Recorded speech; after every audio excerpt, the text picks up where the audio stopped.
Carrera, you're going to get Nishi, nice area, a lot of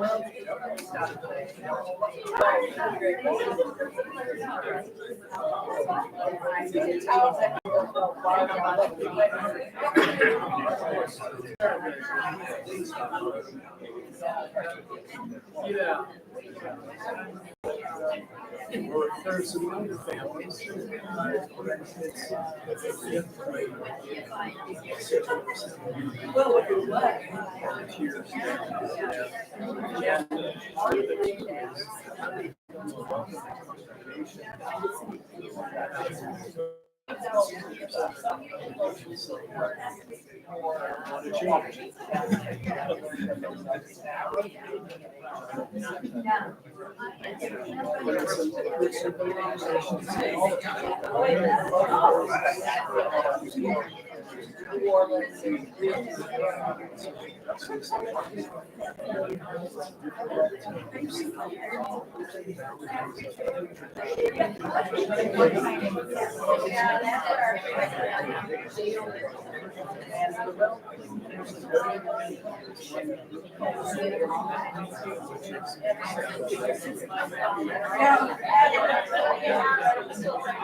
Thank you, Trish.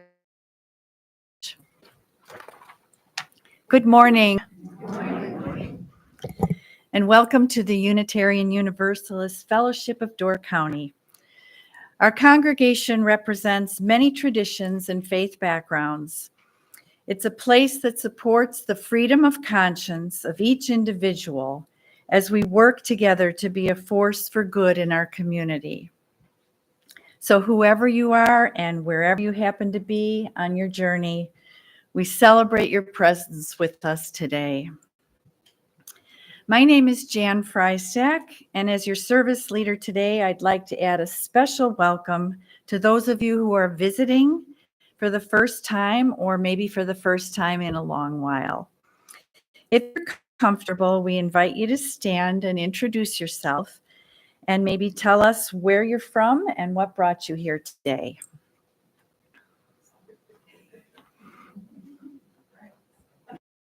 Good. Thank you. I'm Kim Kelleher. Welcome. Anyone else? Okay. Are there any announcements?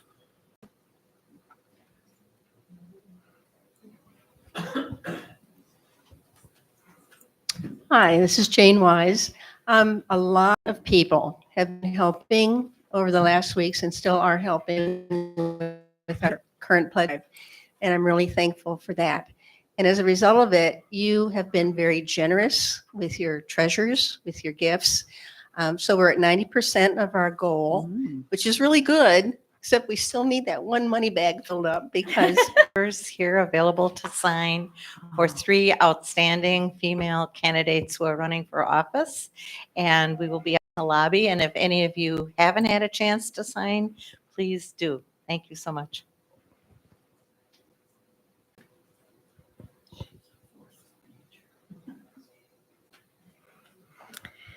Anyone else? All right, I have a few announcements. I want to remind you to silence your cell phones. And if you have any difficulty hearing, just raise your hand and Bruce will help you with that. Please join us for coffee and conversation in the fellowship hall after the service. And our talk back with our guest speaker, Jeff Piercy, will take place back in here when you hear the chimes. And now I think we have one more special announcement.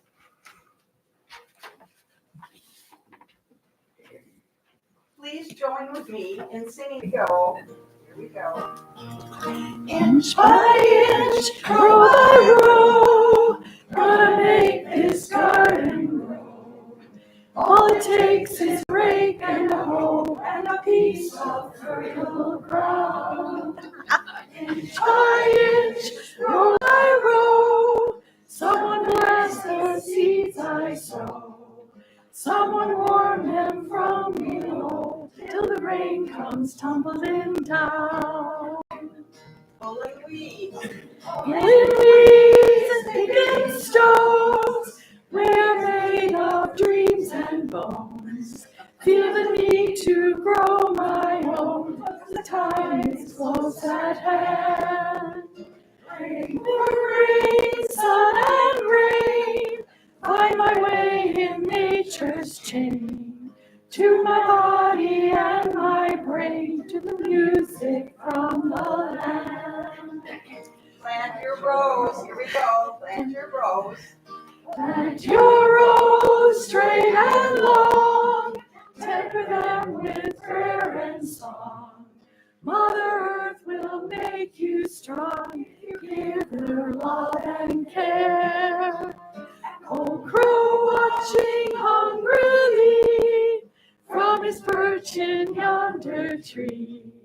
In my garden I'm as free as that feather thief up there. And inch by inch. Inch by inch, row by row, gonna make this garden grow. All it takes is a rake and a hoe and a piece of fertile ground. Inch by inch, row by row, someone bless the seeds I sow. Someone warn them from below till the rain comes tumbling down. Rain comes tumbling down.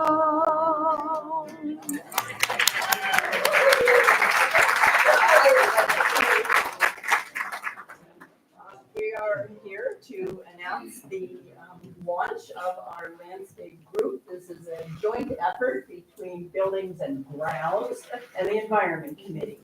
Some of you may have heard, there'll be lots more announcements, but this is part of a 3 to 5 year plan to restore multiple areas around our property. We're going to start, I just got a start date this morning for site prep. There's a sign up shell there, friendly plants out there, say what we can, and prep the site in anticipation of putting plants in probably after May 15th. So anybody who loves to garden, one and done project, this is the first one. Have the stage here. Want to announce that the cookies, the Girl Scout cookies for hospitality today are graciously donated by troop number 4356, which is Anna Knapp's quote, older girls. Thank you. Thank you. Thank you, Cindy.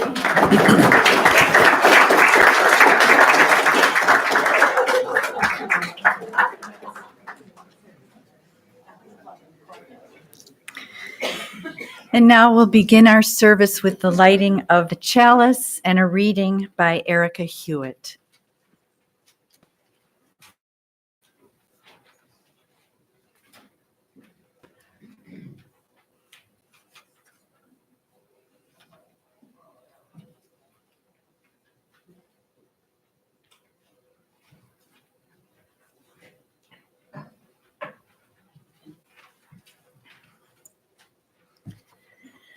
First comes the waiting. This is the season of endings and beginnings, when the small signs of dawn pierce through the night and something new is born. But first comes the waiting. First come the lessons of endings and beginnings. The presence of life, the sheltering spirit of love, grieves with those sweeping up the debris of loss, waits with those restlessly reaching out for change, grants us courage in the night to guard each other's dreams for this holy, wondrous universe. Grant us, O universe, unfolding in mystery, a sense of your timing. As we light this chalice, may we loosen our grip on that which doesn't serve us, leaving behind that which we have outworn and outgrown. Teach us the lesson of beginnings. Remind us that such waitings and endings may be a starting place, a planting of seeds which bring to birth that which is ready to be born, something right and just and different, a new song, a deeper relationship, a fuller love in the fullness of time. Now let's join in singing hymn 359.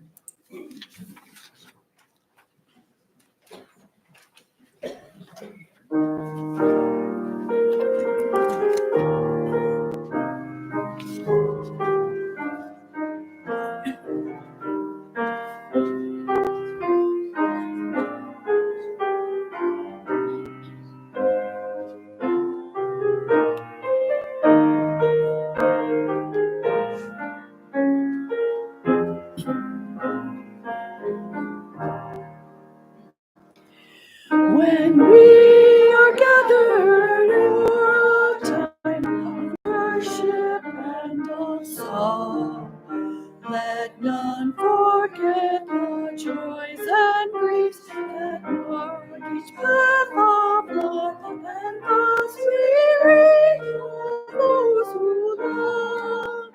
We reach for those who love. For youth shall pass and time is wise, countless seasons turn. So day by day our years increase until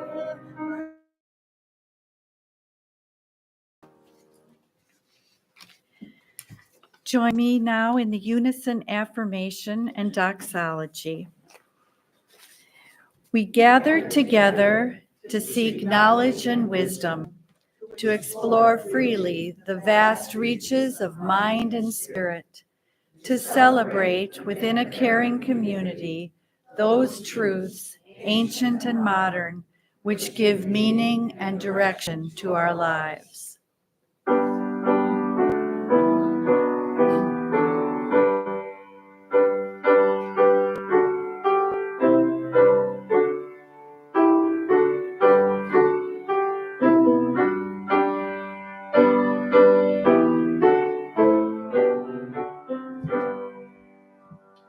From all that dwell below the skies, let songs of hope and faith arise. Let peace, goodwill on earth be done, in every land, by every tongue. Be seated. And now our joys and concerns. We find our joys are amplified and our concerns are lessened by sharing them. Please keep in mind that the service is live and saved on the internet, so don't share about another person without their permission. And Terry will bring the mic. I don't know who's responsible for planting the daffodils, but I just want to say thank you No. because back home we don't have daffodils like this. So thank you.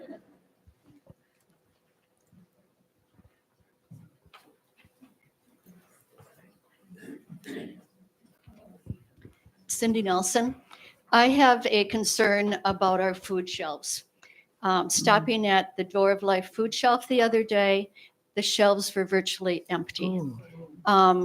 So please consider, I have not checked any of the others. That's the one that we happen to go to. But whichever one is closest to you, I would encourage you to stop and take a look and see what they need. I can tell you Door of Life has no cereal, no crackers, no pasta, those kind of staple items that would be very much appreciated. So please keep that in mind the next time you go grocery shopping, that perhaps you can add a few things to your cart to help someone else. Hi, I'm Jamie Henrity. I'm with you all after being away for some months. I have a joy and a concern. My joy is that I was privileged to be able to nominate Dor Shakespeare for an award from the 100 Women Who Care charitable or giving organization. They were a runner-up, and the runner-up received $8,000. Wow. And the other runner-up, which Birch Creek, also received that amount, and the winner was this time the Ridges. Oh. So they had, but Dor Shakespeare is really struggling, as most theaters are these days. They have a very small budget, not a lot of, history of huge donations, So my other joy is that they are doing Romeo and Juliet this summer, and also my husband's adaptation of Jane Austen's Emma. So I would love to encourage you all to go get your fannies in those seats, bring your friends.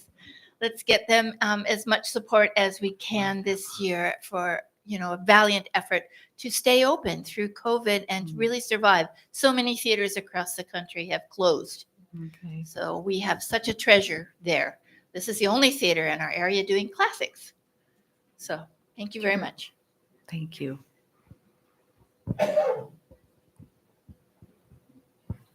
Good morning. This is Anna Knapp. I was very joyful to represent you last weekend at the Mid-America Regional Assembly, which was held in Madison, Wisconsin, at a Frank Lloyd Wright building, which I got to take the tour and learn all the inside stories, which was very fun. But really, this was a meaningful time for people in the Midwest area to come together to learn more about our UU faith and issues that are impacting us, as well as ways that we can impact the issues. I learned a lot about what UUs are doing to help marginalized folks around the country. So that was amazing and sad and tough, but very important. I learned about making your building more environmentally sound, as the First Unitarian is a great example of that. And I also toured it in that context, learning what they do there. But one of the most important things that I feel that I got out of last weekend's assembly was what you'll see in my president's column in the newsletter this month. And that we had a keynote address from the UUA's president, Sophia Betancourt, and she is really hoping to inspire UUs around the country and around the world to use their faith more actively in the work that they're doing. So please check out my president's comments there, and let's talk about how we can use our faith and our religion to address the things that we see around us. Thank you.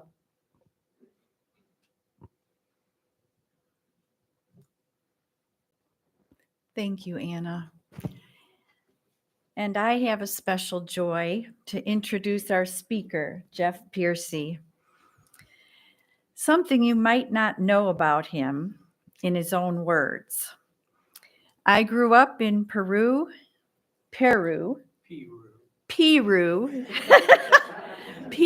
Indiana,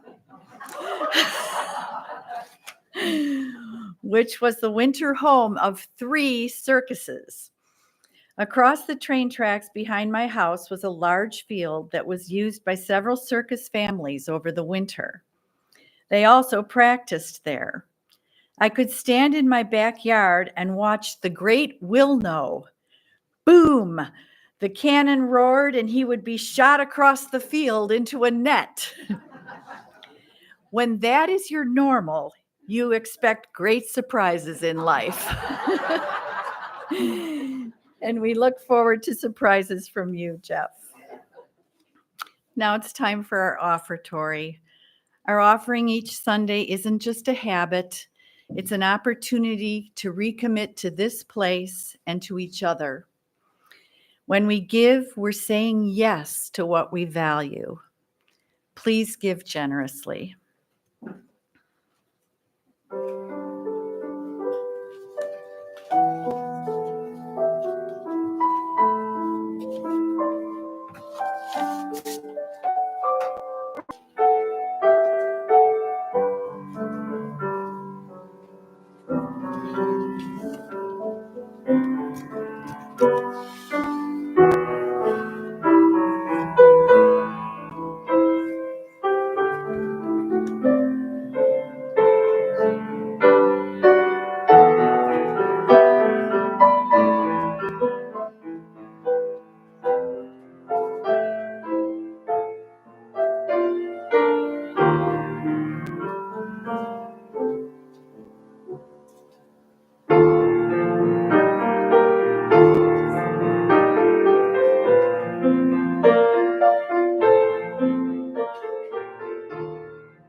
Now, a moment to quiet our minds and hearts to receive today's message.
Good morning. Before I begin, this is like a homecoming sometimes to me. I've had the privilege of addressing you one other time about 10 years ago, and I've had 4 shows in the gallery here over the last 10 years. So this always seems like my second Unitarian home, and I feel privileged to be here today.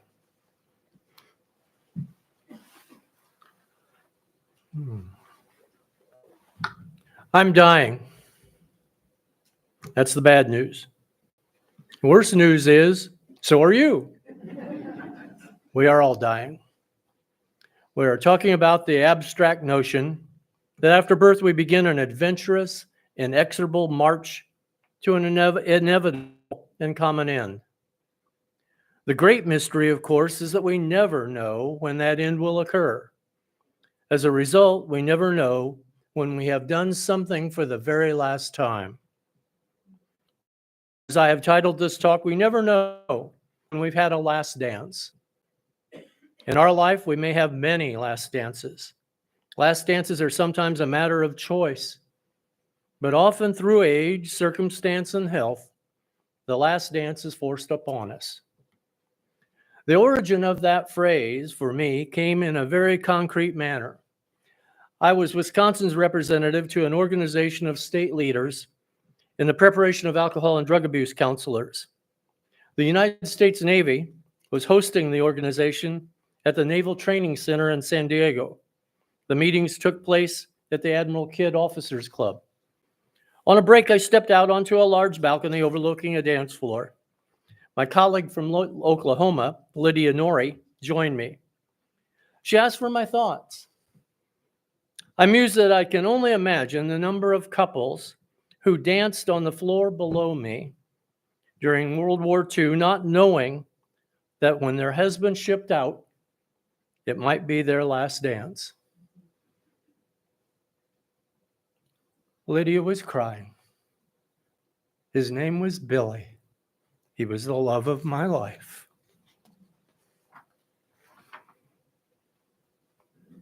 Ralph Gibson, a great thinker about life and one of our finest fine art photographers, posits in the book Self-Exposure that life is made up of a very select and small number of decisions. In his 90 years of life, he identifies 7 decisions. These are seminal, life-changing decisions. For the purpose of my talk, they are each a last dance decision. There are many things I will never do again, like jump out of an airplane, run a marathon. Thank heavens. These are final but not life-altering. For me, last dance decisions are when we commit ourselves, intellect, body, and if you choose, soul, to a change of direction. Life changes, often radically, with each last dance. There are also always unintended consequences to the last dance. I will describe 5 dances in my life to this point that were last dances. I invite you to reflect on those of yours. My first last dance happened when I was 20 years old. I made the decision to relinquish my 4-year ROTC scholarship while at Ripon College. This was the ultimate separation from my father, a lieutenant colonel in the Army. To accomplish this, I claimed conscientious objector in the military, a nearly impossible feat to do. It also meant that I would need to pay for my last 2 years of Ripon on my own. While I continued to have a loving relationship with my dad, he actually admired my stance. It also meant that I would never again have any form of financial support from him. Entering my senior year, I had cobbled together a series of loans, professor assistantships, and a job as a bartender and bouncer in a stripper bar, but was short the money to finish the last semester of my senior year. I went to my dad and asked if he could help. It is illustrative of this conversation took place as he was driving to a car dealership to pick up his new Thunderbird. He said, "No, you made a decision that has consequences. This is one of them. You figure it out. And I did. My decision also set a life course of active support for liberal causes. My second last dance came about when I was 31. After a decade of using alcohol and drugs, I was beat. I knew that my options were suicide or a life without chemicals. With the help of countless good people, last July I celebrated 42 years of sobriety. That decision in 1981 changed my life forever. To date, it was my last dance with what had been my best friend and my worst enemy. It also meant a change of careers, the end of a marriage, and the abandonment of every social contact that I had at that time. My next last dance was 1986 when I married my wife, Jerry. During the early years of sobriety and an intense therapeutic year of alcohol and drug abuse counselor training, I had addressed significant issues in my relationships with women that had become twisted and warped by my addictions. I said marriage vows that I meant from the very bottom of my heart and committed to the love of my life. She has also been instrumental in the next two last dance decisions of my life. I made the decision to go to graduate school when I was in my 40s. That decision was heavily motivated by my wife. As I contemplated it, I received advice from many quarters. Many said that I would never earn a return on the investment at my advanced age of 41. I said to Jerry, I will be nearly 45 years old when I get my master's degree. She countered with, well, if you're lucky, you'll be 45 either way. You can either be watching sports on TV or picking up a degree. That decision opened up an expansion of my career possibilities, increased income that I could never have been projected. It put me in position for a career that included international travel and the opportunity to make a difference in patient safety. My fourth last dance was also instigated by Jerry. It was 5 years into my new career. You have to know her to see this. She's about this tall. When she literally pushed me up against the wall and began to rhythmically hit my chest with her fist. You have got to get a hobby. You are so effing boring. All you talk about is that job. She was going to be here, but she chose not to. I had been the chief photographer of a daily newspaper when I was much younger and had not taken a photograph in over 20 years. As a newspaper photojournalist, you are in and out of people's lives, often on the worst day of their lives. I had always admired the work of photojournalists like Father Don Dahl, who engaged in long-term photojournalism projects. That decision to pick up a little hobby has resulted in a career that has taken me around the world, photographing situations of people who are marginalized by circumstance.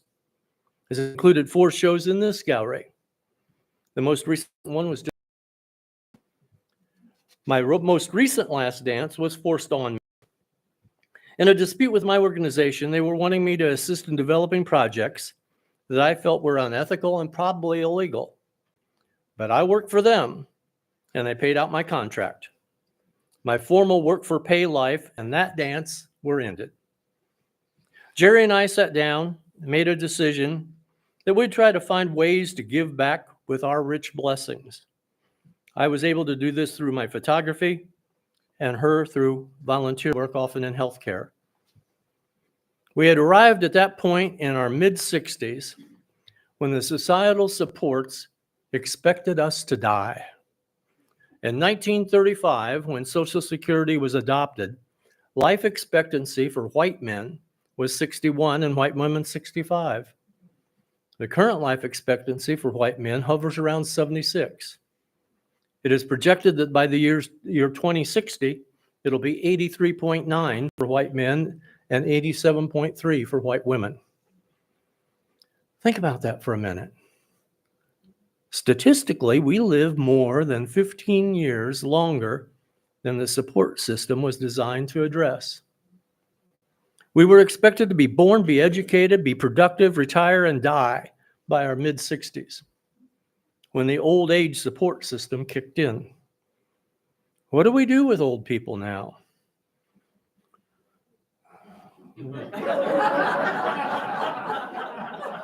Seems like a pertinent question in this room.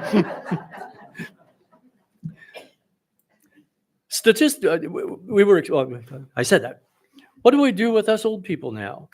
And when does someone qualify as old? Unfortunately, there's a tendency to marginalize the elderly. When I retired, a good friend said to me, "It's easy once you get used to being unimportant." Others have talked about becoming invisible. We live in a society that worships youth and fears old age.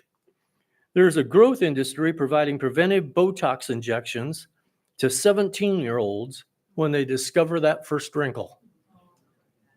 Another industry has arisen in the last 20 years to provide elder housing and elder care. Assisted living facilities for the elderly saw a 35% increase from 2013 to 2020. For many families, this is the preferred solution to caring for elderly in their home. In most cases, it keeps people clean and safe, and with varying levels of assistance provided, it liberates residents to enjoy life more fully. Since I wrote this sermon, my wife and I are now considering that possibility of what to do with senior living. So this was instructive to one of us. In his book, Being Mortal, Atul Gawande describes a tension between the family's need to assure the safety of the older relative and that person's drive to remain autonomous and independent. We even call those people craving autonomy over safety feisty. Maybe some of you fall in that category. A poem by Amanda J. Bradley illustrates this craving. It's called Independence. Hobbled by bags crammed with food as she exits the market, the elderly lady takes halting, deliberate steps that favor her right leg. Her green coat is cashmere from a bygone era, not tattered, but outdated. The kind of Salvation Army find my students would cherish almost as much as this woman once did at Sears Roebuck. She is wearing hose and big black shoes, and her fingers are knotted by arthritis. I want to help her with her load, but I catch her eye. She reads what I'm thinking in my face.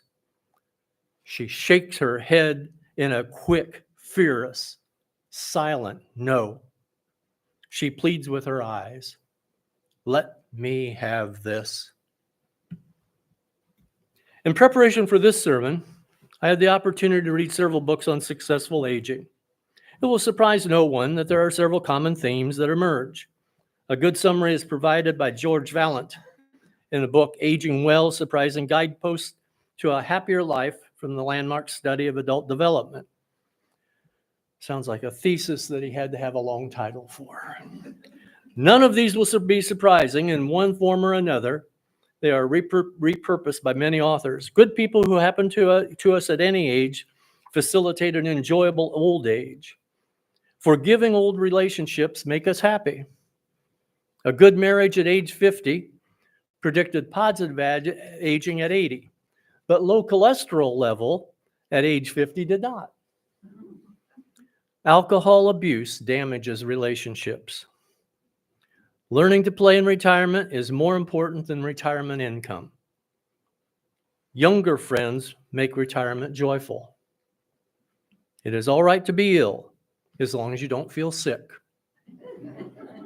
There you have it in 7 nutshells. I got to this point and I was pretty well done with this sermon. But then a good friend, David, suggested that I look at a recent work by Dr. Becca Levy, a professor of epidemiology and a professor of psychology, both at Yale University. Her book, Breaking the Age Code, is a transformative look at our participation in the aging process. Levy quotes psychiatrist Robert Butler in defining ageism as a process of systematic stereotyping or discriminating against people because they're old. There are two components of ageism: negative age stereotypes that lead to discrimination and allows a younger generation to see old people as different from themselves.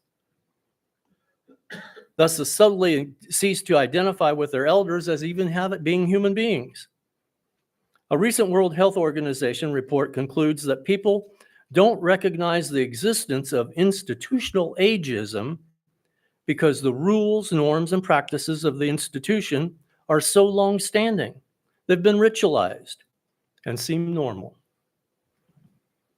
UU church communities make a concerted effort to provide the necessary supports for our members as they age. We are integrated into decision-making and social supports. We are looked to for wisdom. It is our responsibility to take advantage of what is offered. And perhaps we as the faith community could do even more. I suspect many in this room are not very different from me. I am a white, cisgendered, financially stable older man. My incredible privilege insulates me from many of the harms of societal discrimination based on age. Every discriminatory practice of ageism is exacerbated by the intersection of race, gender, and identity, and income disparity. Levy posits that ageism exists on a governmental, societal, and individual level. It will be left for a younger generation to fight the long-term fight against ageism in government and society. That fight will need to be carried on well past my generation. But Levy has done significant research on the impact of language and attitudes on aging. Her research supports a finding that there is a causal relationship between our personal awareness of and participation in ageist actions and an exacerbation of our personal aging and wellness. We create a self-fulfilling prophecy. Since reading her book, I was gobsmacked by my own ageist self-talk and humor. Old fool. Senior moment. Brain fart. Etc. These were all a part of my language.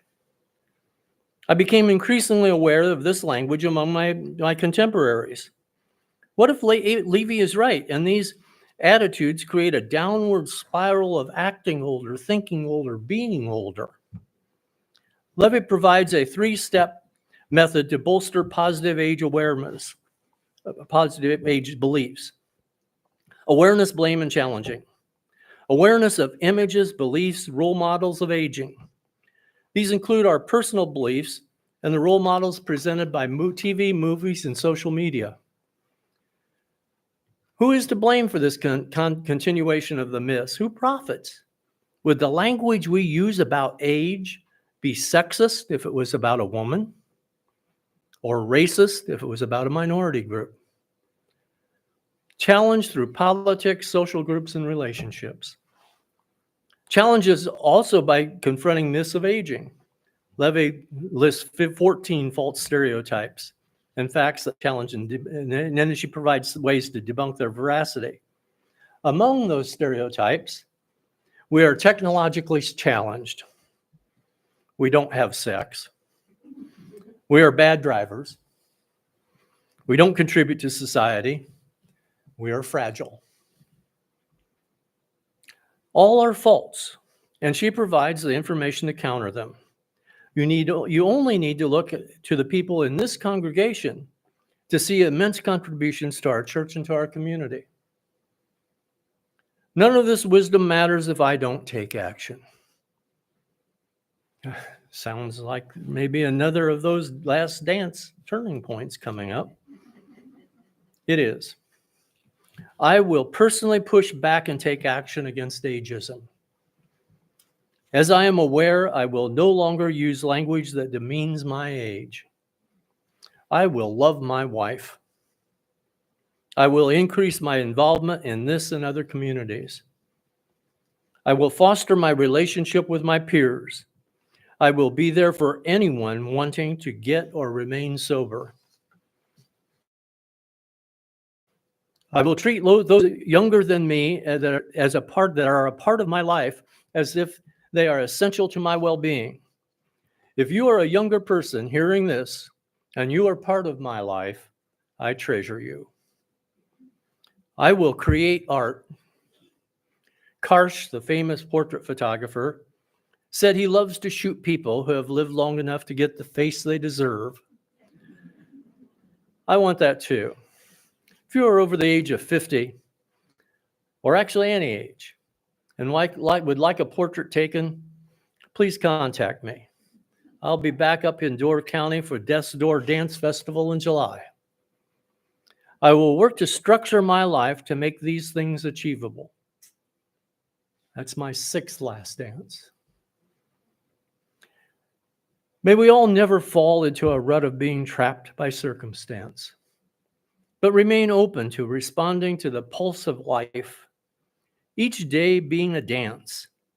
It may be a continuing dance, or we may decide it is a last dance, and we will change our lives again and again until we have a glorious last dance. May it be so. Mataki Eoasin, all my relations.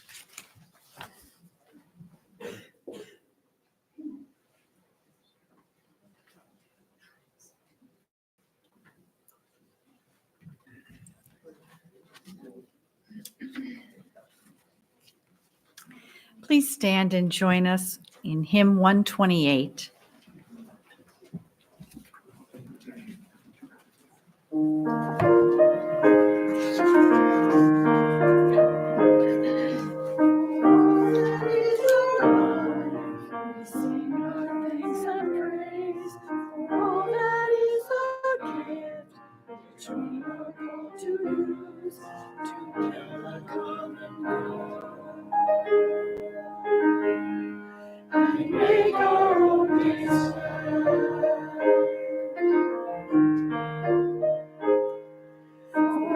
Each other serve, for services we give, for work and its rewards, for hours of rest and love, we come with praise and thanks.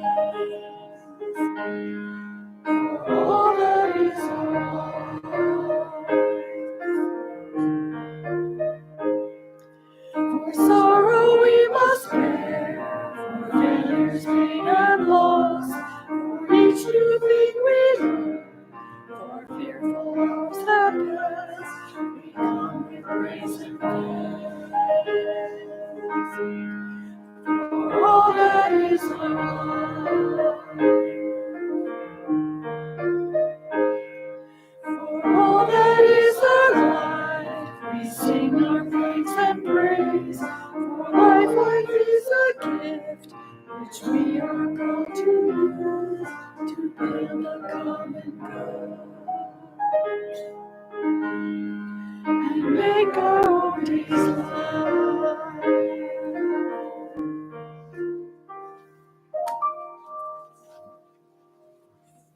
Be seated.